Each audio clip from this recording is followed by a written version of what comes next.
प्यारे बच्चों, आप सभी का इस भौतिक विज्ञान की कक्षा में स्वागत है। मैं प्रीति सिंह, प्रवक्ता राजकीय कन्या इंटर कॉलेज इंदुपुर देवरिया। बच्चों, आज हम कक्षा 12 विषय भौतिक विज्ञान का अध्याय 10 तरंग प्रकाश का तीसरा भाग का अध्ययन करेंगे। भाग 1 और भाग 2 का आपने अध्ययन कर लिया है। भाग 1 में हाइगन्स के सिद्धांत को देखा और हाइगन्स के सिद्धांत का उपयोग करते हुए समतल तरंगों के अपवर्तन तथा परावर्तन की व्याख्या की। भाग 2 में तरंगों का कला संबंध तथा कला असंबंध योग क्या होता है और प्रकाश तरंगों का व्यतिकरण तथा यंग के प्रयोग को जाना और समझा।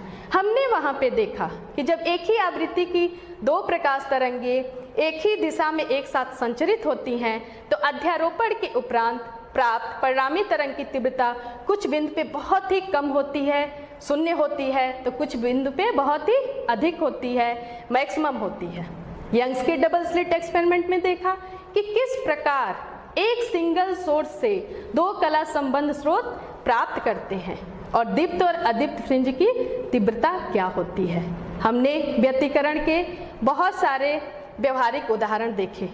उसी क्रम में हम आज एक ऐसी परिघटना का अध्ययन करने वाले हैं जिनके अनेकों उदाहरण हमारे दैनिक जीवन में देखने को मिलते हैं। तो आइए आज हम विवर्तन का अध्ययन करते हैं। एक बार देख लें हमारे चर्चा के बिंदु क्या हैं। तो सबसे पहले हम प्रकाश के विवर्तन के बारे में जानेंगे, फिर विवर्तन के प्रकार के बारे में जानेंगे और एकल झिर्री विवर्तन पैटर्न क्या होता है उसको जानेंगे और समझेंगे और लास्ट में हम व्यतिकरण तथा विवर्तन में अंतर तथा समानता को देखेंगे।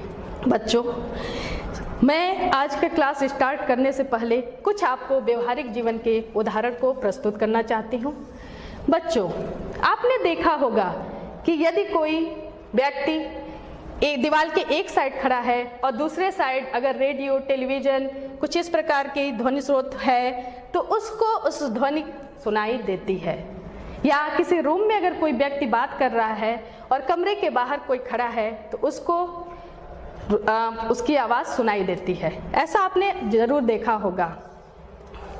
यदि कोई अंधेरा कमरा है, सारे खिड़की दरवाजे बंद हैं, बहुत ही डार्क रूम है, तो रूम के दरवाजे से कुछ प्रकाश को इस प्रकार आते हुए ऐसे पैटर्न प्राप्त होते हैं और आप इससे भली भांति परिचित हैं, देखा होगा, जाना होगा।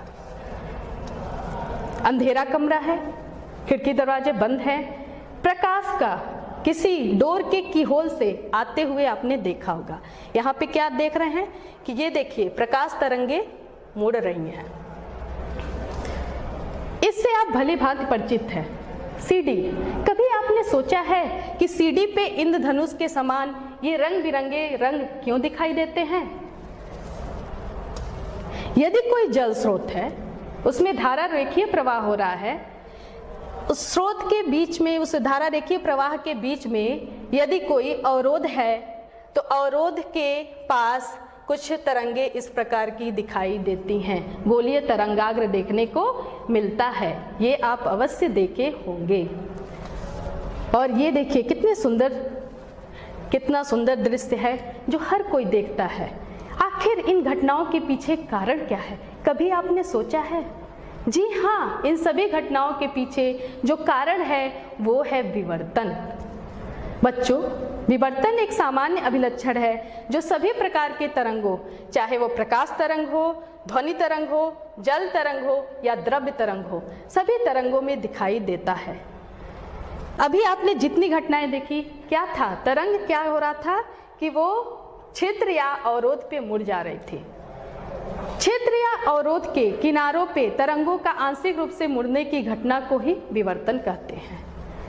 विवर्तन में एक आवश्यक शर्त ये होती है कि क्षेत्र या अवरोध है उसका जो साइज होना चाहिए वो तरंगदैर्घ्य के कोटि का होना चाहिए। ये आवश्यक शर्त होता है विवर्तन का। प्रकाश का जो तरंगदैर्घ्य होता है वो होता है 400 नैनोमीटर से लेके 750 नैनोमीटर तक, जो कि सामान्य अवरोधों की तुलना में, उसके विस्तार की तुलना में बहुत ही सूक्ष्म होता है। जबकि ध्वनि तरंगों का जो तरंग दैर्घ्य होता है वो सामान्य अवरोध होते हैं, उनके विस्तार की कोटि का होता है। इसीलिए ध्वनि तरंगों में सामान्य घटनाओं में प्रबल विवर्तन देखने को मिलता है, जबकि प्रकाश में प्रबल विवर्तन सामान्य घटनाओं में देखने को नहीं मिलता। जो दैनिक जीवन है उसमें ये प्रकाश का प्रबल विवर्तन देखने को नहीं मिलता है। और यही कारण है कि यदि कोई ऊंचा दीवार है, ऊंची चौड़ी, उस दीवार के एक साइड कोई लाउड स्पीकर बज रहा है, कोई बोल रहा है, तो दीवार के दूसरे साइड उसकी आवाज़ जाती है। लेकिन उसी दीवार पे अगर आप टॉर्च जलाएं तो प्रकाश क्या दूसरे साइड पहुंचेगा?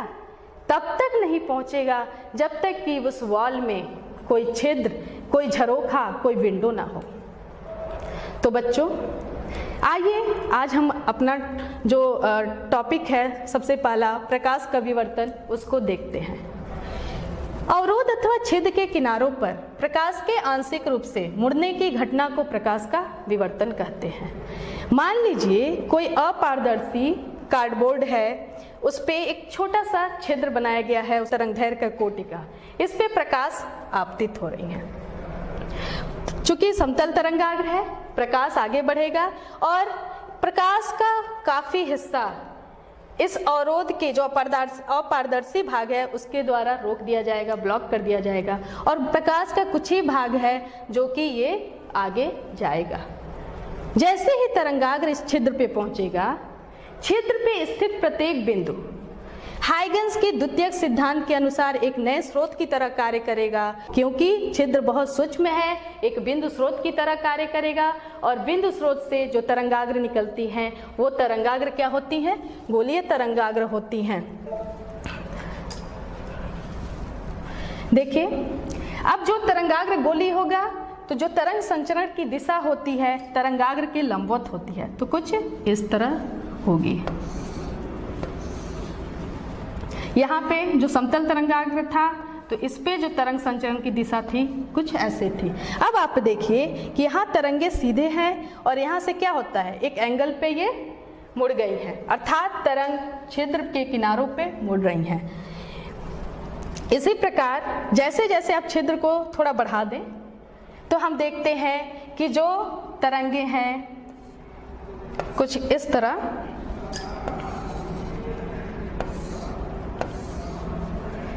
ये जो तरंग संचरण की जो दिशा है, आप देखिए इसमें तरंगों का मुड़ना थोड़ा कम हो गया है, जबकि यहाँ पे तरंगे ज्यादा मुड़ रही थी। अर्थात जब अपर्चर छोटा है, स्मॉल छिद्र है, तो हाई लेवल डिफ्रैक्शन प्राप्त होता है, प्रबल विवर्तन प्राप्त होता है, और जब लार्ज अपर्चर है, छिद्र बड़ा है, तो लो लेवल डिफ्रैक्शन प्राप्त होता है।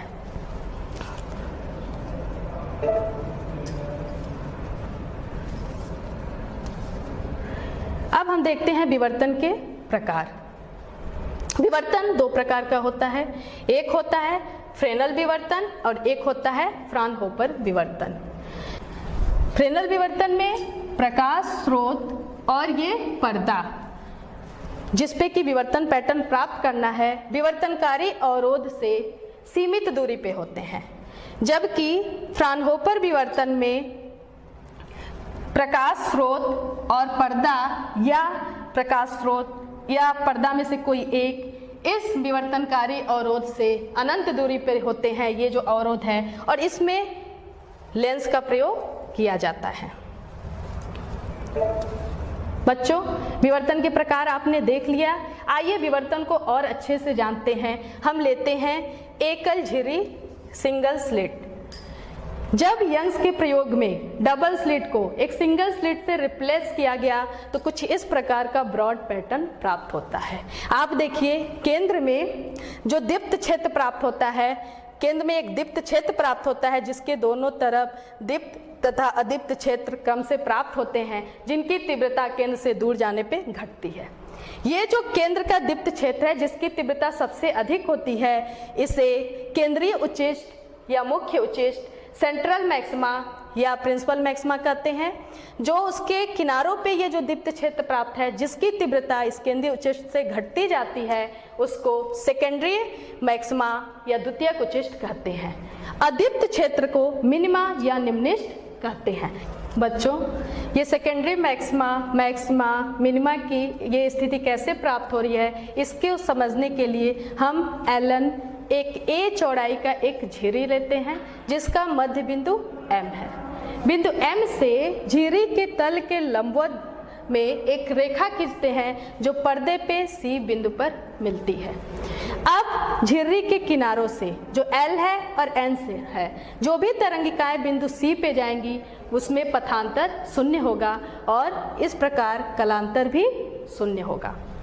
इस प्रकार जो तरंगिकाओं का जो बिंदु C पे अध्यारोपण होगा वो संपोषी होगा और तीव्रता वहाँ पे मैक्सिमम होगी।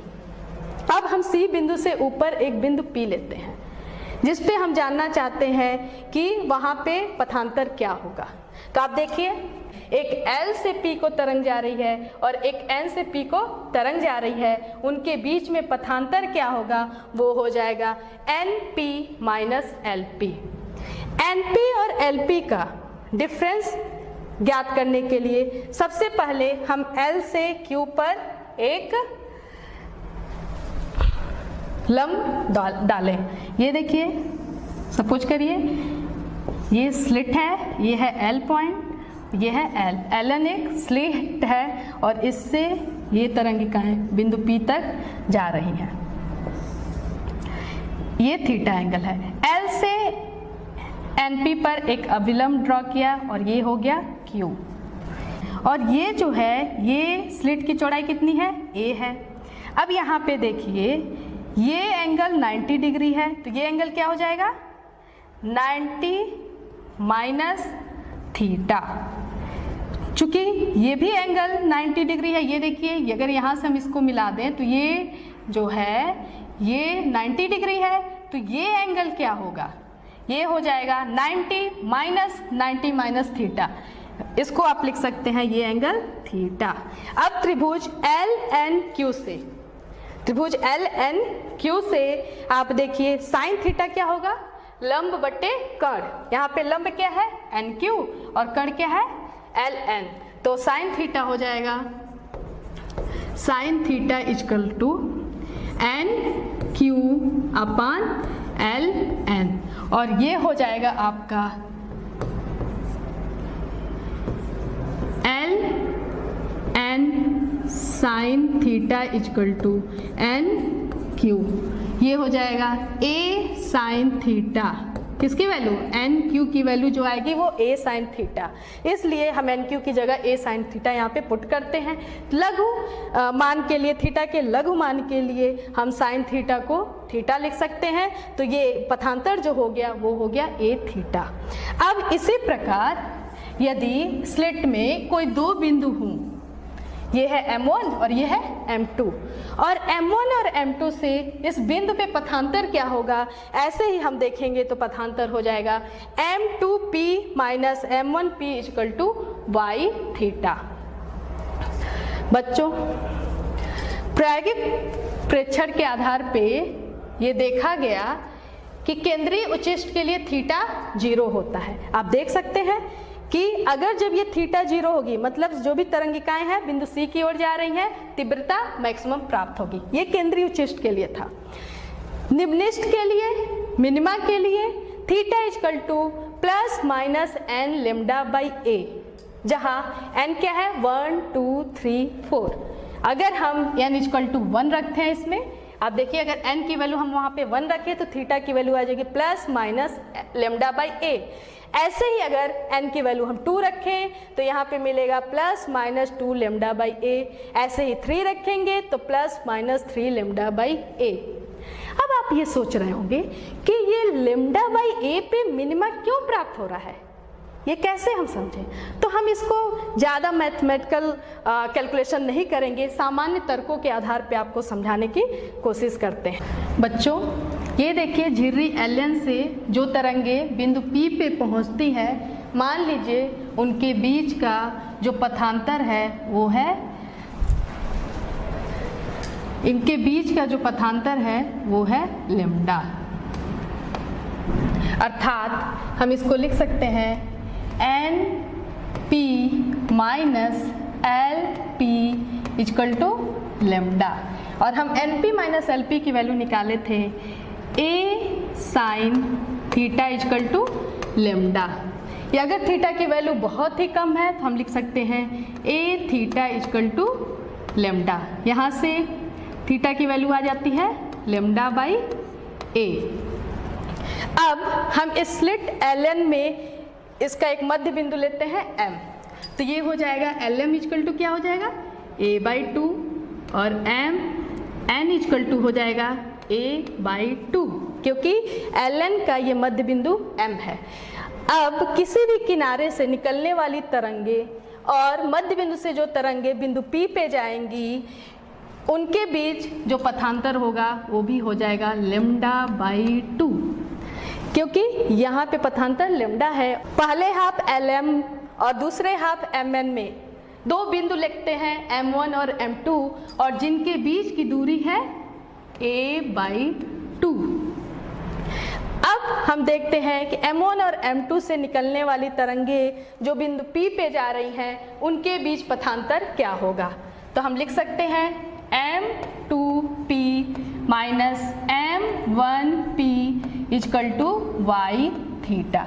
यहाँ पे Y क्या है M1 M2P के बीच की दूरी, उसको हम लिखेंगे A बाई 2 और थीटा क्या है यहाँ से लेम्डा बाई A। और यहाँ से आप देखिए जो पथांतर होता है वो होता है लेम्डा बाई 2। अब इस पथांतर के लिए कलांतर क्या होगा फाई, और ये होता है 2 पाई अपान लेम्डा इंटू पथांतर से x पथांतर है, यहाँ पे 2 पाई अपान लेम्डा और ये यहाँ पे पथांतर है लेम्डा बाई 2। और यहाँ से देखिए तो जो फेज डिफरेंस आता है पाई, अर्थात M1 और M2 से जो तरंगे बिंदु P पे मिल रही हैं वो 180 डिग्री के कलांतर पे मिल रही हैं, अध्यारोपण विनाशी हो रहा है और वहाँ पे हमें तीव्रता शून्य मिलेगी। हम अगर LM में प्रत्येक ऐसा बिंदु ले, जैसे L के नीचे एक बिंदु ले तो M के नीचे यहाँ पे एक बिंदु होगा जिसके बीच की दूरी होगी A बाई 2, क्योंकि LM और MN बराबर हैं। LN का मध्य बिंदु M है। इस प्रकार LM में स्थित प्रत्येक बिंदु के लिए MN में एक ऐसा बिंदु होगा जिसके बीच की दूरी A बाई 2 होगी और उन दोनों बिंदुओं के कारण जो बिंदु P पे अध्यारोपण होगा वो विनाशी होगा, 180 डिग्री कलांतर पे मिलेंगे और तीव्रता शून्य होगी। इसी प्रकार पूरे स्लिट के द्वारा जो भी तरंगों के जो अध्यारोपण बिंदु P पे होगा वो शून्य होगा, मिनिमम होगा, वहाँ पे तीव्रता जो प्रकाश की तीव्रता होगी वो मिनिमम होगी। ये था जब हम स्लिट का जो विड्थ लिए थे A था और पथांतर हम लेम्डा लिए थे। अब हम मानते हैं कि अब हम ऐसा मानते हैं कि LN से निकलने वाली जो तरंगे हैं से ये LN है और ये किसी ऐसे बिंदु पे मिल रही है जिसके बीच का जो पथांतर हो जाता है वो होता है 2 लेम्डा। ये 2 लेम्डा पथांतर है। इस LN से निकलने वाले किसी बिंदु पे जा रहा है जहाँ पे 2 लेम्डा पथांतर हो जा रहा है, अर्थात NP माइनस LP यहाँ पे हो जाएगा 2 लेम्डा और यहाँ से आप देखेंगे थीटा आ जाएगा 2 लेम्डा बाई A। अब इस 2 लेम्डा बाई A पे जो तरंगे किसी बिंदु पे जा रही हैं, मान लीजिए वो A है, वहाँ पे पथांतर क्या होगा, फेज डिफरेंस क्या होगा, इसके लिए हम इसको 4 बराबर भागों में बांट देते हैं इस स्लिट को। ये हो जाएगा देखिए तो A बाई 4, ये A बाई 4, ये हो जाएगा A बाई 4 और ये भी हो जाएगा A बाई 4।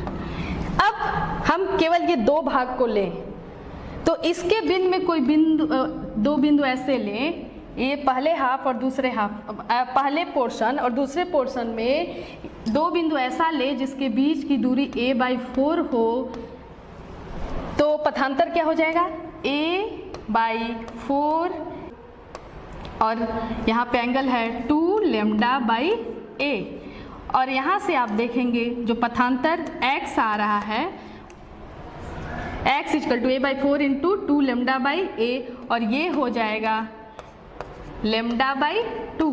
अर्थात इन दोनों पोर्शन से अगर दो बिंदु उसके बीच में लिए और वो किसी बिंदु A पे मिल रहा है तो वहाँ पे भी जो पथांतर है लेमडा बाई 2 है, उसके कारण जो अध्यारोपण होगा विनाशी होगा और वहाँ पे तीव्रता शून्य प्राप्त होगी। उसी तरह इन नीचे वाले दो भागों के कारण भी उस बिंदु A पे पथांतर जो होगा लेमडा बाई 2 होगा और जो तीव्रता होगी शून्य होगी। ओवरऑल पूरे स्लिट के कारण बिंदु A पे तीव्रता शून्य प्राप्त होगी। इसी प्रकार अगर हम पथांतर 3 लेमडा लेते हैं, 4 लेमडा लेते हैं, तो जो देखेंगे जो उसका जो अध्यारोपण होगा उसके कारण तीव्रता शून्य प्राप्त होगी। तो इस प्रकार हम लिख सकते हैं मिनिमा के लिए जो होना चाहिए, जो कंडीशन होती है वो होती है a sine theta equal two plus minus n lambda.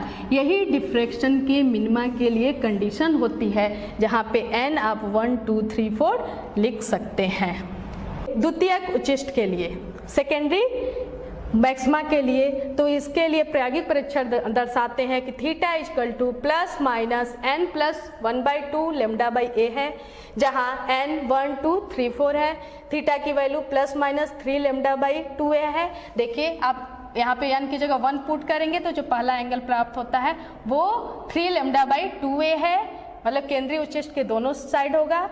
एक प्लस 3 लेमडा बाई 2a होगा, एक तरफ माइनस 3 लेमडा बाई 2a होगा। ऐसे ही n की वैल्यू 2 रखेंगे तो 5 लेमडा बाई 2a है, और ऐसे ही 3 रखेंगे तो plus minus 7 lambda by 2a होगा। इस प्रकार जब हम तीव्रता और ये जो कोण में जो एंगल है उस पे ग्राफ अगर हम खींचते हैं तो वो कुछ इस प्रकार का पैटर्न प्राप्त होता है। यहाँ पे देखिए जब थीटा 0 है तो मुख्य उच्चिष्ट प्राप्त हो रहा है, लेमडा बाई ए है तो निम्निष्ट प्राप्त हो रहा है, फिर 2 लेमडा बाई ए है तो भी निम्निष्ट प्राप्त हो रहा है, और जो सेकेंडरी मैक्सिमा है, फर्स्ट सेकेंडरी मैक्सिमा, वो लेमडा बाई ए और 2 लेमडा बाई ए के बीच में है, अर्थात 3 लेमडा बाई 2a। इसी प्रकार ये हमें ग्राफ प्राप्त होता है। सेकेंडरी मैक्सिमा के लिए हम स्लिट को जो फर्स्ट एंगल है कि थीटा अगर लेते हैं plus minus 3 lambda by 2a, और इस स्लिट को अगर हम 3 बराबर भागों में बांट देते हैं, ये हो जाएगा a/3 जब प्रथम दो भाग को लेंगे और किसी बिंदु पे जो कि जहाँ पे ये तरंगे 3 लेमडा बाई 2a से उस कोण पे अध्यारोपित हो रही हैं, उस पे हम देखेंगे कि इस दो पोर्शन के द्वारा क्या होती है तीव्रता। तो आप देखिए ये हो जाएगा a/3, अगर कोई भी बिंदु जिसके बीच की दूरी a/3 हो वो इंटू थीटा की वैल्यू अगर हम ले लें 3 लेमडा बाई 2a, तो यहाँ से जो हो जाएगा वो लेमडा बाई 2 होगा। फिर उस बिंदु पे इस दोनों पोर्शन के कारण जो अध्यारोपण होगा उसके कारण जो तीव्रता प्राप्त होगी मिनिमम होगी, शून्य होगी। बस 1/3 जो स्लिट का 1/3 भाग है उसके कारण वहाँ दीप्त क्षेत्र प्राप्त होगा, और इसलिए मैक्सिमा से द्वितीयक उच्चिष्ट की तीव्रता कम होती है। जब हम n की वैल्यू 2 रखते हैं तो 5 लेमडा बाई 2a होगा, और उस केस में जो सेकेंडरी मैक्सिमा होगा उसको एक्सप्लेन करने के लिए हम स्लिट को 5 बराबर भाग में बांट के देखेंगे। वहाँ पे हम देखेंगे बस 5वां भाग तीव्रता के लिए उत्तरदायी होता है। इस प्रकार केंद्रीय उच्चिष्ट से जो तीव्रता होगी वो कम होती जाएगी। अब हम केंद्रीय उच्चिष्ट की कोणीय चौड़ाई देखते हैं क्या होता है। यहाँ पे देखिए जो केंद्रीय उच्चिष्ट है वो माइनस लेमडा बाई ए से लेमडा बाई ए तक है, तो हम यहाँ से केंद्रीय उच्चिष्ट हो जाएगा वो 2 थीटा, और 2 थीटा की वैल्यू हो जाएगी 2 लेमडा बाई ए, और केंद्रीय उच्चिष्ट की जो रैखिक चौड़ाई हो जाएगी वो उसमें अगर हम पर्दे की स्लिट से दूरी d है मल्टीप्लाई कर दें तो वो आ जाएगा 2 lambda by A into D, और अगर स्लिट के पास कोई फोकल लेंथ की कोई लेंस है तो हम लिख सकते हैं W equal to 2 lambda upon a into F. बच्चों आपने सिंगल स्लिट से डिफ्रैक्शन पैटर्न देखा, अब हम आते हैं डबल स्लिट डिफ्रैक्शन पैटर्न पे। डबल स्लिट डिफ्रैक्शन में क्या होता है इसको समझने के लिए थोड़ा सा आप ध्यान दीजिए। आपने डबल स्लिट इंटरफेरेंस पैटर्न देखा था, यंग्स का डबल स्लिट एक्सपेरिमेंट देखा था।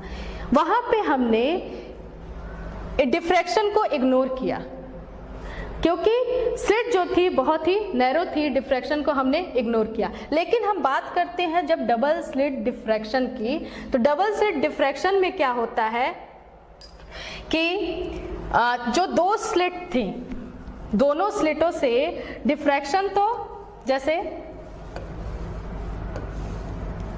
अगर ये दो स्लिट है S1 S2, तो इसके कारण अलग अलग S1 और S2 के कारण जो S1 से जो द्वितीयक तरंगिकाएं निकलेंगी उसके अध्यारोपण से डिफ्रैक्शन प्राप्त होगा, मतलब अलग अलग स्लिट से डिफ्रैक्शन पैटर्न तो प्राप्त ही होगा, साथ ही साथ ये दोनों स्लिट के से जो तरंगे निकलेंगी उसके अध्यारोपण से इंटरफेरेंस पैटर्न भी प्राप्त होगा। तो जो रिजल्टेंट जो हमें पैटर्न प्राप्त होगा कुछ इस प्रकार का प्राप्त होगा। अगर आप इसका आवरण देखें तो ये क्या है, सिंगल स्लिट डिफ्रैक्शन पैटर्न है, और इसके बीच की जो फ्रिंज है वो क्या है, इंटरफेरेंस पैटर्न है। वास्तव में जो इंटरफेरेंस पैटर्न ऐसे होना चाहिए था अगर केवल हम इंटरफेरेंस पैटर्न की बात करते, लेकिन डिफ्रैक्शन की वजह से ये पोर्शन, ये जो आवरण, हमें ये जो वास्तविक द्विध्रुवी पैटर्न प्राप्त होता है वो इस प्रकार का प्राप्त होता है।